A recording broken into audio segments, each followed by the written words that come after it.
CM Revanth రెడ్డితో Telugu cinema పెద్దల భేటీ ముగిసింది. హైదరాబాద్లోని పోలీస్ కమాండ్ కంట్రోల్ సెంటర్లో జరిగిన సమావేశంలో సీఎం రేవంత్ రెడ్డి కొన్ని సంచలన విషయాలపై మరోసారి స్పష్టతనిచ్చారు. ఇక నుంచి ఏ సినిమాకు కూడా బెనిఫిట్ షోలు ఉండవని అసెంబ్లీలో చెప్పిన విషయాన్ని ప్రస్తావిస్తూ ఈ నిర్ణయానికే కట్టుబడి ఉన్నానని, మీరు కూడా దానికి ఫిక్స్ అయిపోవాలని, ఇక నుంచి ఏ సినిమాకు కూడా బెనిఫిట్ షోలు ఉండవని ఖరాఖండిగా తేల్చి చెప్పారు. బెనిఫిట్ షోలపై సినీ ఇండస్ట్రీ నుంచి హాజరైన పెద్దలందరికీ ఫుల్ క్లారిటీ ఇస్తూ సినిమా చూపించారు సీఎం రేవంత్ రెడ్డి. శాంతి భద్రతల విషయంలో రాజీ లేదని కూడా స్పష్టం చేశారు. అదేవిధంగా సినీ ఇండస్ట్రీని ప్రోత్సహించడమే తమ ముఖ్య ఉద్దేశమని అన్నారు. ఇండస్ట్రీ సమస్యల పరిష్కారానికి తమ ప్రభుత్వం సహకారం అందిస్తుందని భరోసానిచ్చారు. బంజారా హిల్స్ లోని పోలీస్ కమాండ్ కంట్రోల్ సెంటర్ లో ఎఫ్డీసీ చైర్మన్ దిల్ రాజు ఆధ్వర్యంలో సుమారు 50 మంది సీఎంతో సమావేశమయ్యారు. ఈ భేటీకి డిప్యూటీ సీఎం బట్టి విక్రమార్క, మంత్రి కోమటిరెడ్డి వెంకటరెడ్డి, డీజీపీ జితేందర్ తదితరులు హాజరయ్యారు.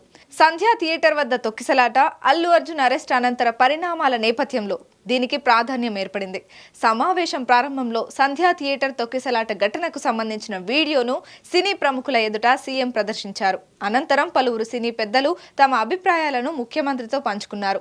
ప్రభుత్వం వైఖరిని సీఎం వారికి వివరించారు. ప్రభుత్వం ఇండస్ట్రీతోనే ఉందని, శాంతి భద్రతల విషయంలో రాజీ పడే ప్రసక్తే లేదని సీఎం చెప్పారు.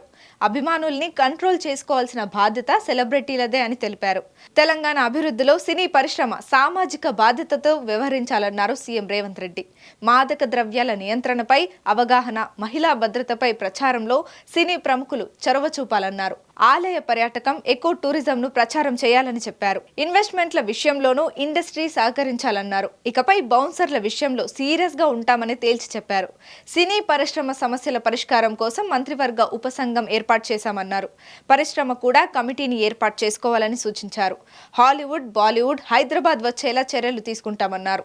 నగరంలో పెద్ద సదస్సులు నిర్వహించి ఇతర సినీ పరిశ్రమలను ఆకట్టుకునే ప్రయత్నం చేస్తామన్నారు. తెలుగు పరిశ్రమ తెలుగుకే పరిమితం కాకుండా అంతా కలిసి అభివృద్ధి చేద్దామన్నారు.